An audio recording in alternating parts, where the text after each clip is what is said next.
Hello and welcome to Sioux Shrimp Breeders.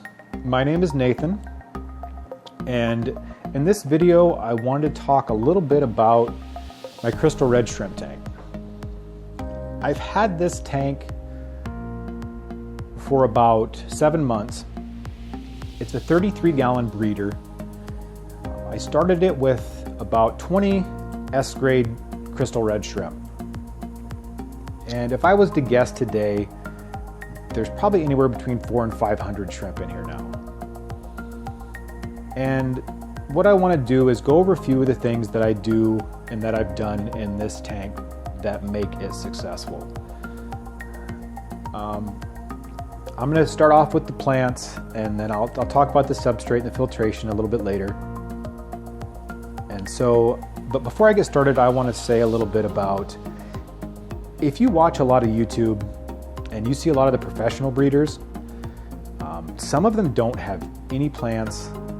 You know, they have different filtration and they have huge success. And so that just basically tells me that there is no one way to do this. There's not a book you can go buy at the library that's going to be, you know, Shrimp Keeping 101, and it's going to be the thing that you follow for life. Everything in this hobby is continually changing. Now this plant here is one of my favorites. It's called water lettuce, and the roots get very, very long, and it provides quite a bit of surface area for the shrimp to graze on. And another thing that it does that I like is it's a pretty good nitrate absorber. I've tested this tank a few times, and I've never read any nitrates in this tank, and I'm pretty sure that these have a lot to do with it. There's some duckweed up here too, and that also helps. I tend to find the floaters to be one of the best ways to keep the nitrates down. There's also a plant in the back here called Rotala. I really like this plant because it tends to only grow as tall as the tank that you put it in.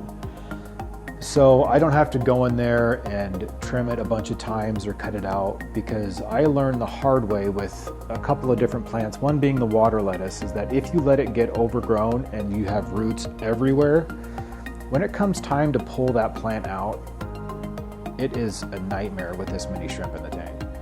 Like, I have sat there for 4 or 5 hours picking shrimp out of roots of plants, and so I've learned now to keep it, you know, good enough but not too much. So like this right here, to me, it's getting to the point of too much. I'm probably gonna have to take out, you know, this little bit and this little bit, because if I don't, then I have another 4-hour day waiting ahead of me. And so that's the story behind some of the plants that I have in here. This one here, I really don't know what it's called. I used to know, but I tried to Google it before this video and I can't seem to find what it's called. So if anybody knows, let me know. And now I'll talk a little bit about leaf litter. Here in this tank I have guava leaves, Indian almond leaves, and oak leaves. I like the oak leaves because they're free. I can pick them up here locally. Just have to make sure that they're pesticide free. Try to find spots where, you know, no farmers are spraying. And if you're not from Canada and you don't have access to oak leaves where you're from, you can check with your local shrimp groups and see what leaves they use locally. I'm not for sure of all the shrimp safe ones, so I'm not going to go through the list because there's quite a few. And so I also forgot to talk about a couple of plants in here that I'll do real quick. This one here is Blixen Japonica. It's not really necessary, I just like the way it looks. And it ended up growing fairly well in here, so I left it in here.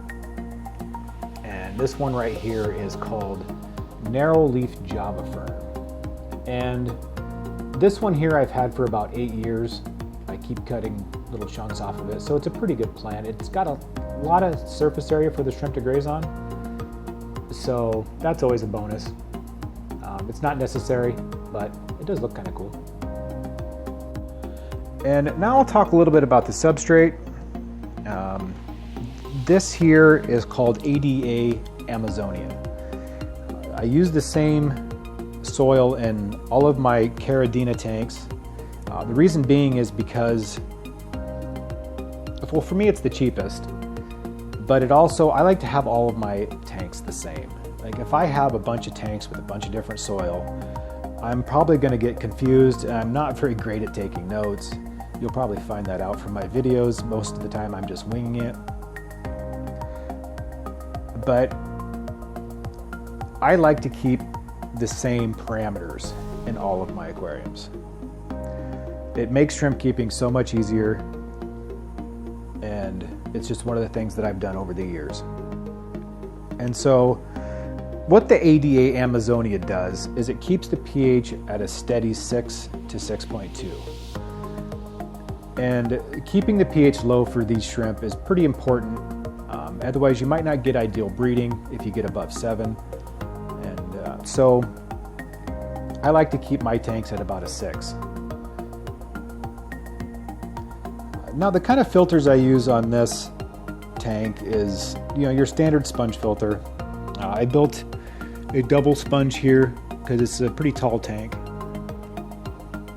And so there's that. And then also over here what I've done is I put a sponge filter. Oh my goodness, look at all those babies. I didn't know they were up there. I put a sponge filter on a AquaClear.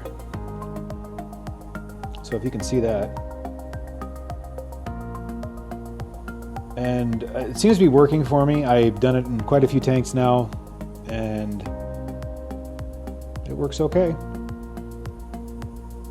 And so now I'm gonna I'll take you around the tank and show you the amount of shrimp in here before I feed. And then at the end of this video, I'll do a little